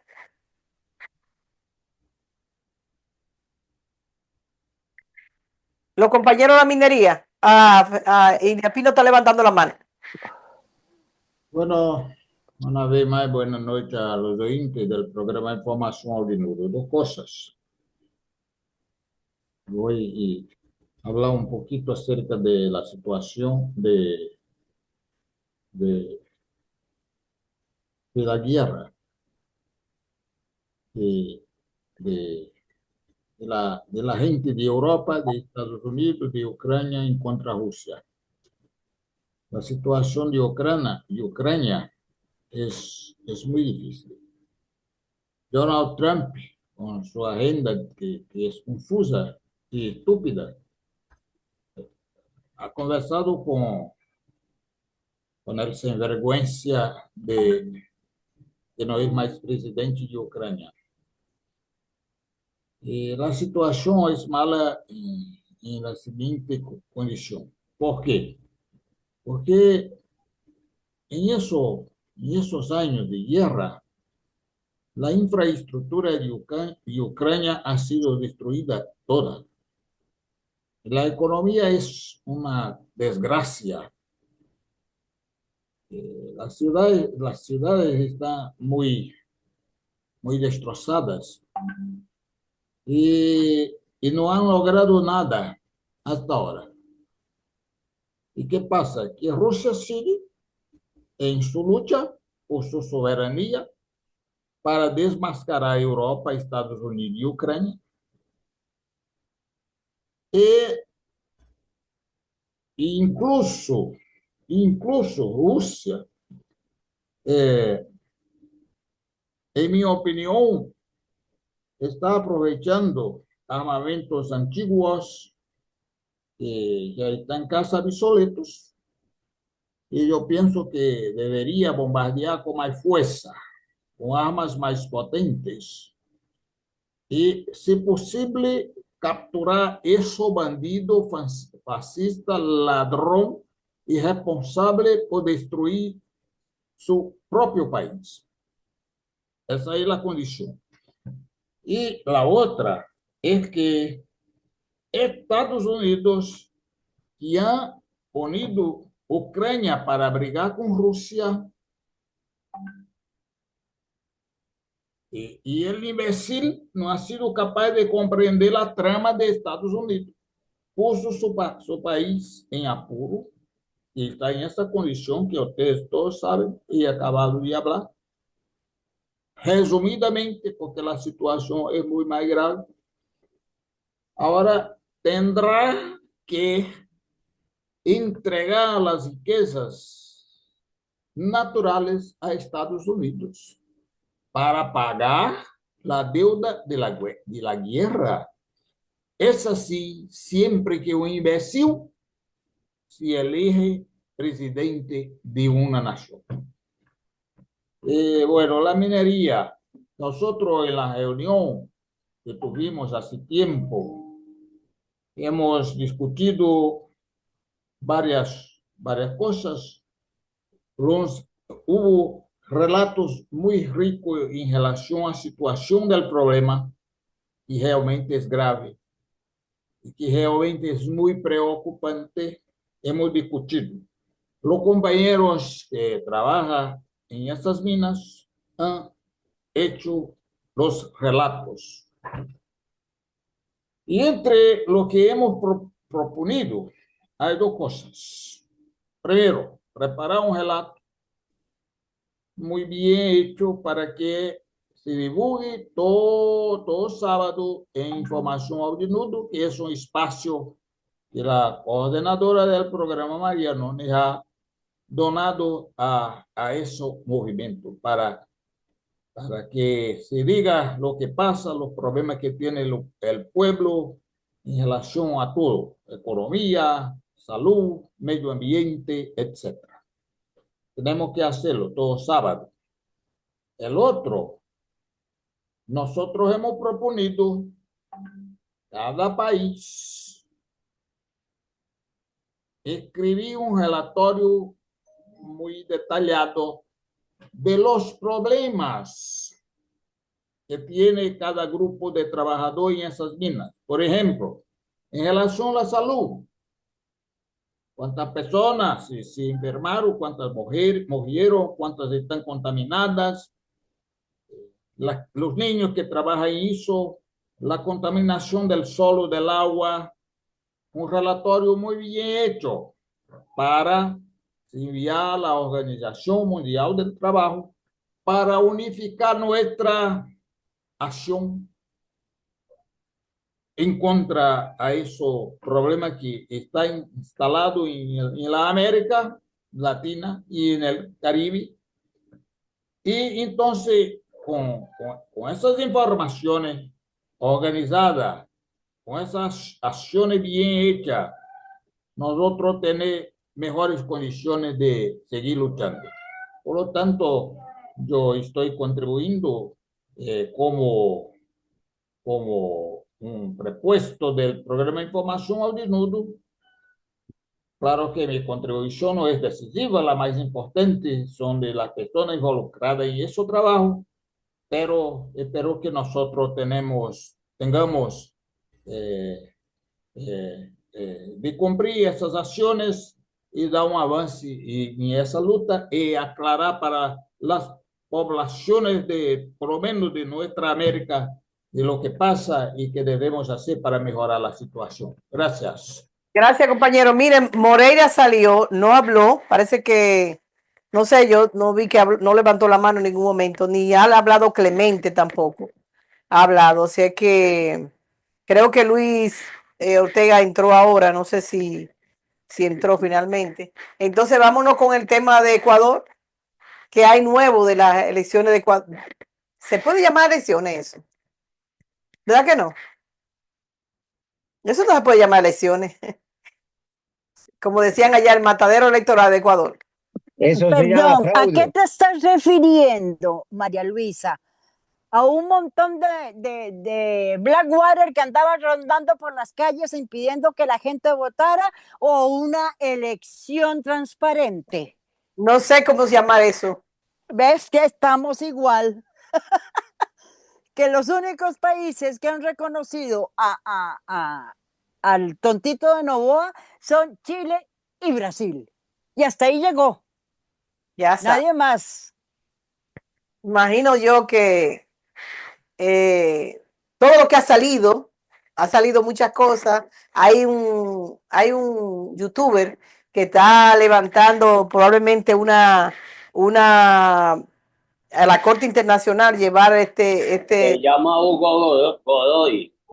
que va a llevar a la Corte. Hugo Godoy de Sorprendente Pills ha hecho unas revelaciones en 6 capítulos sobre el robo gigantesco de las elecciones presidenciales en Ecuador, y él está intentando conseguir varios abogados y varios veedores ciudadanos para poder presentar toda esta investigación de fondo que él ha estado realizando en los últimos días, sobre todo porque él ha encontrado muchas actas electorales sin firmas de los dignatarios, sobre todo en una serie de puestos electorales en el exterior, sobre todo en lo que corresponde a Estados Unidos y Canadá, por ejemplo. Como él no es abogado de profesión, pero se dignó a hacer toda esa investigación, lo que está intentando lograr aparte de eso es que la gente de la Revolución Ciudadana y de la alianza de partidos que se presentaron para la segunda vuelta le den el ok, lo hagan llamar, porque a Hugo Godoy lo que le preocupa más que todo es que los temas de salud, educación, servicios públicos domiciliarios, vivienda digna y todo lo demás que debiera haber en un estado ordenado, en un estado ligeramente serio, se vaya definitivamente para el carajo. Eso es lo que está intentando realizar, y sería muy bueno que muchos de nuestros compañeros vieran todos esos 6 capítulos a los cuales yo me refiero en cualquiera de las 2 plataformas que él tiene en YouTube, o en la plataforma de Sorprendente Films, o en la plataforma personal de Hugo Godoy. Gracias. Gracias, compañero. Carmen. Carmen Ramos. Sí, permítame hablar sobre la minera en mi país, en Perú. Oh, El 14 de mayo va a haber un paro nacional en la macrorregión del sur, específicamente en Tía María, que pertenece al departamento de Arequipa. ¿Y por qué se ha dado esto? Porque ellos han ido a una acción de amparo y el Estado les ha negado, el Poder Judicial les ha negado esa acción de amparo. Pero yo creo que ustedes vean cómo hay pugna de clases sociales. Por otro lado, lo que lo llamamos en mi país la izquierda acomodada, la izquierda que tiene una buena educación, la izquierda que tiene dinero, una buena posición, en mi país se les dice caviares, a esa izquierda acomodada de clase media alta. Pues esa izquierda ha hecho un juicio al proyecto Ariana, un proyecto minero que está en Junín, en el departamento de Junín, que pone en peligro una represa que alimenta a Lima de agua. Pues como es los caviares, esa izquierda acomodada tiene unos buenos estudios, han podido ir al Tribunal Constitucional y neutralizar ese proyecto. Lo que no ocurre, lamentablemente, con los hermanos agricultores de Tía María, que lamentablemente creo que no tienen un buen abogado porque no les han recepcionado esa acción de amparo para obstruir a la minera. Entonces, esta situación se da por esas divergencias de clases sociales y de factor económico. Esta situación también se ha dado en la minera Las Bambas, que está en el departamento de Apurímac. En el departamento de Apurímac, 11 comuneros han tenido que pasar por 10 años de juicio, 10 años, alterando su vida. Y gracias a Dios han sido liberados, pero han llevado un calvario de 10 años. ¿Por qué? Porque no se ha hecho, lamentablemente, una política de luchar contra el sistema, luchar contra el Poder Judicial. ¿Por qué? Porque esta situación de ir a paros origina que se le judicialice a las dirigentes o al ciudadano que sale a protestar. ¿Y qué hace la represión? ¿Qué hace el Poder Judicial? Que juega a pared con los intereses de las mineras transnacionales, es llenar al ciudadano de juicios que son larguísimos, y es terrible porque tu vida cambia en un juicio.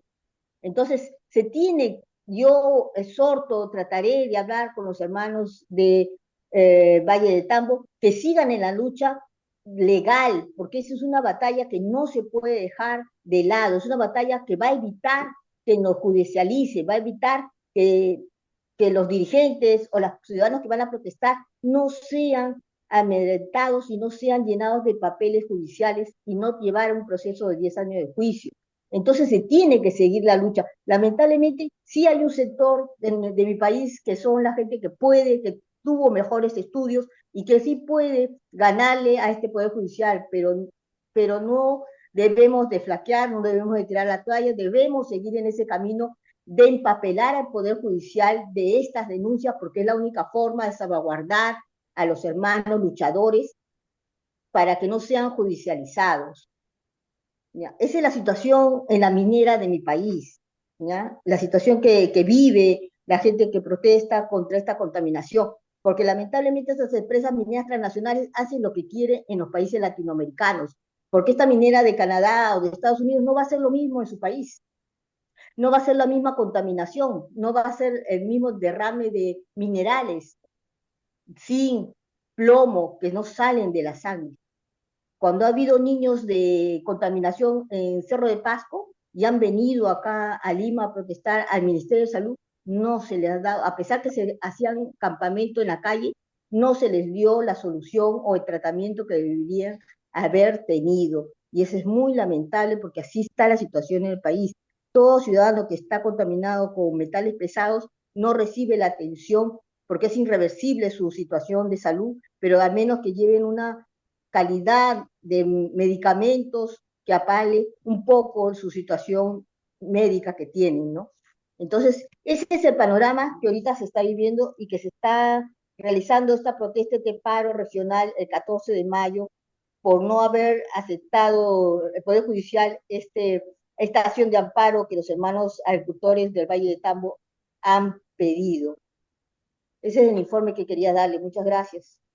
Gracias. Miren, se nos revolteó el asunto porque ya habíamos terminado de hablar de la minera, pero Mayita me dio una noticia cuando entramos en el programa. Me gustaría que ella la dijera, que de México, una acción que hizo la presidenta de México para que continuemos con las elecciones de Ecuador porque vamos a terminar ya. Mayita. Mayita. ¿Se nos fue Mayita?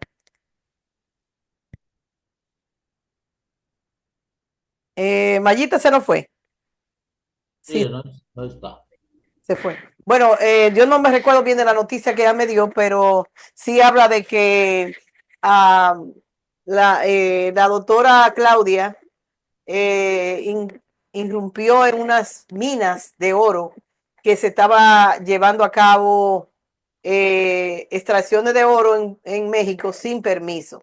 Pero también yo vi otra noticia y fue que están quitando la barrera de las playas que los norteamericanos, los extranjeros han ido y han hecho su casa a la orilla de la playa y también han privatizado la playa.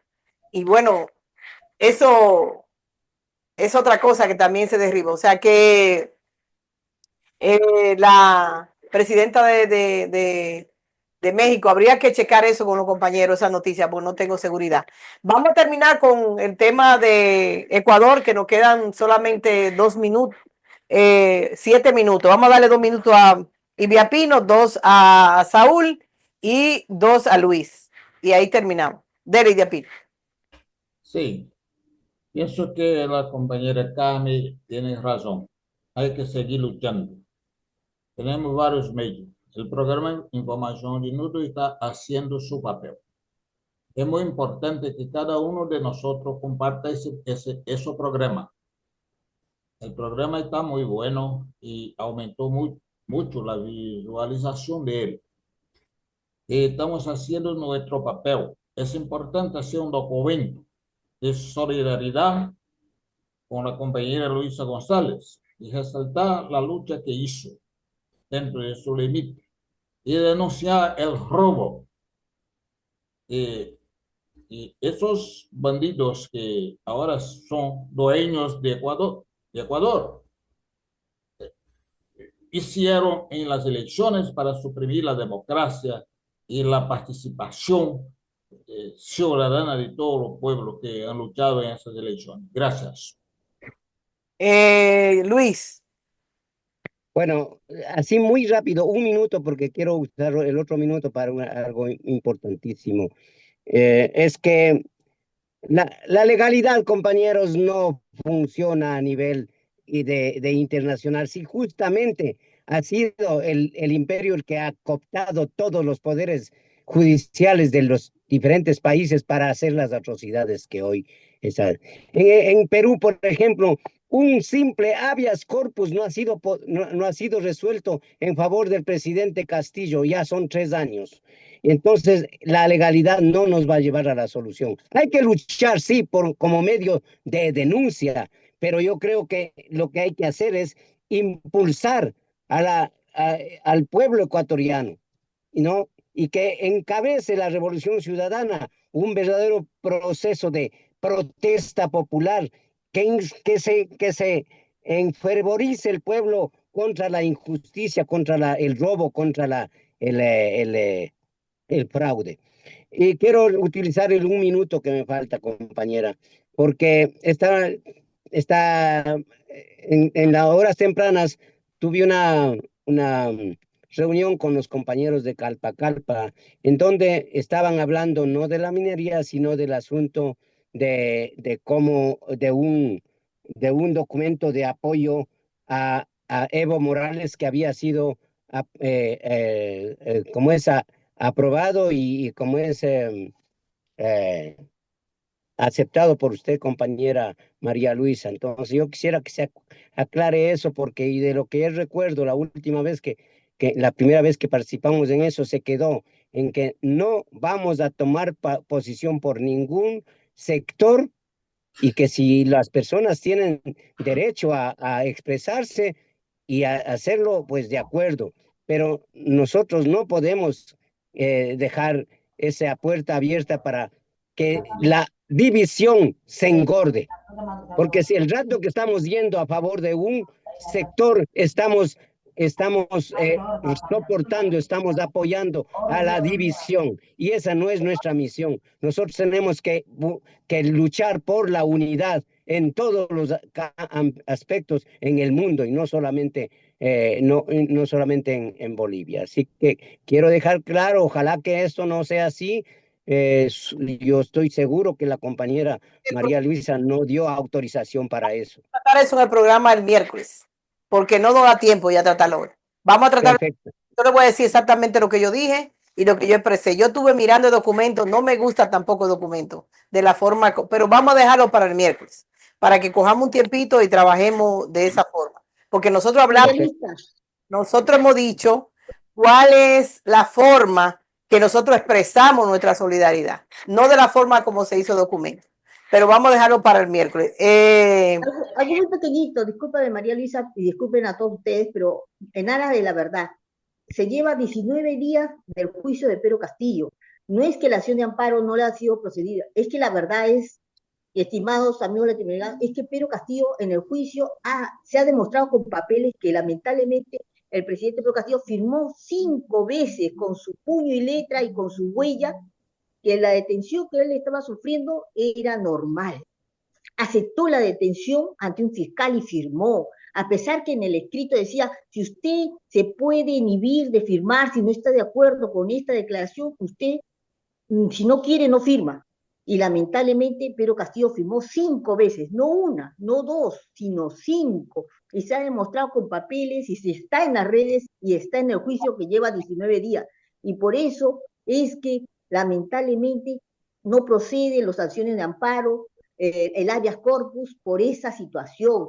Yo soy una persona que siempre habla con hechos y con claridad y con la verdad, porque la verdad te hace libre.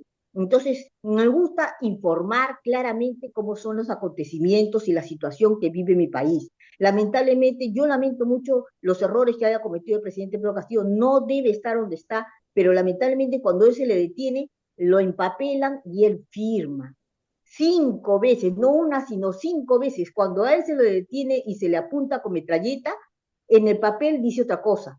Dice que fue libremente, fue detención en infragancia, y él ha firmado ese escrito donde le pone la fiscal, él firma con su huella y su firma. ¿Qué dice él? Eso es lo lamentable. Eso es lo lamentable. Por eso no procede, estimado Luis Chilinca, las acciones de amparo ni el habeas corpus. ¿Qué dice? Por esa situación. ¿Qué dice él? Él ahora dice una cosa en el todo. juicio, Pero todo. Lamentablemente en el juicio él no dice claramente, me estuvieron con las armas, apuntaron a mi hija menor, no lo dice porque en el papel que él firmó dice que la detención fue en fragancia y no se habla, y en el juicio no se han presentado los policías que lo apuntaron con el rifle. Lamentablemente no sé por qué la fiscalía no ha citado a esos policías que lo apuntaron, lo han hecho a un lado. ¿Por qué? Porque él firmó, y no una, vuelvo a repetir, 5 veces, y eso es lo lamentable en el juicio al presidente Pedro Castillo, ¿no? Que no ha aclarado como debiera y debió haber dicho, bueno, no desconocía, a pesar que tenía a su abogado al lado, que lo indujo a firmar esas cosas, ¿no? Y eso es lo lamentable, ¿no?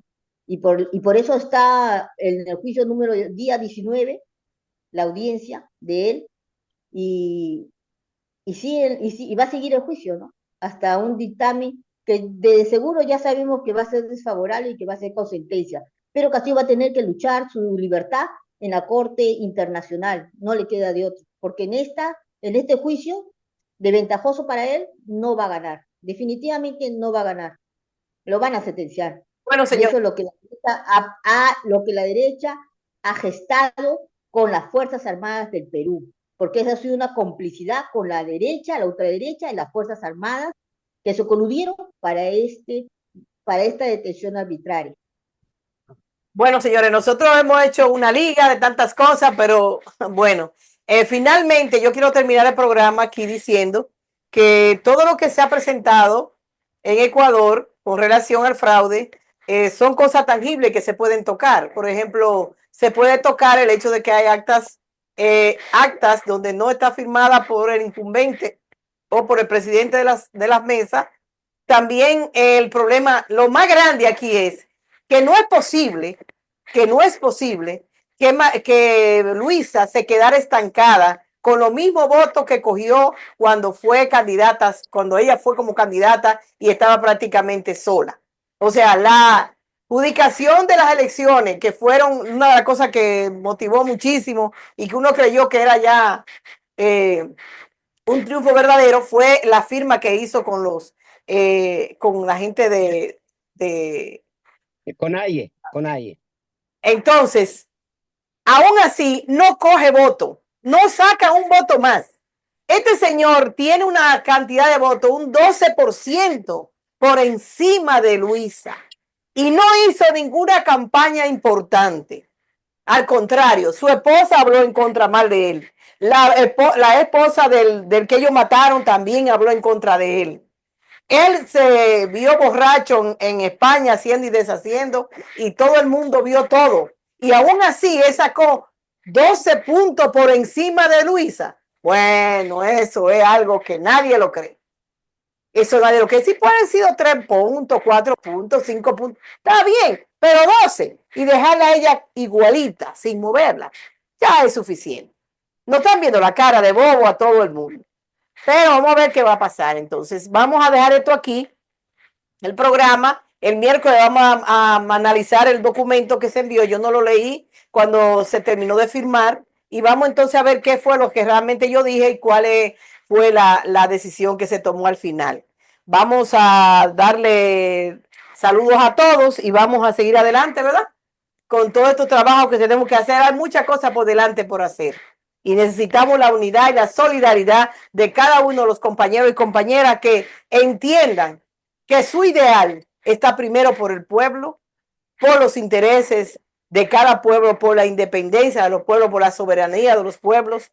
Es una lucha ardua, fuerte, pero debemos seguirla porque realmente estamos conscientes que es la única forma que vamos a poder sobrevivir. Si no, el capitalismo va a hacernos sucumbir y vamos a terminar peor cada día, porque es una corrupción a todos los niveles, es un capitalismo salvaje que Rosa Luxemburgo se quedó corta cuando habló de capitalismo, ¿cómo es?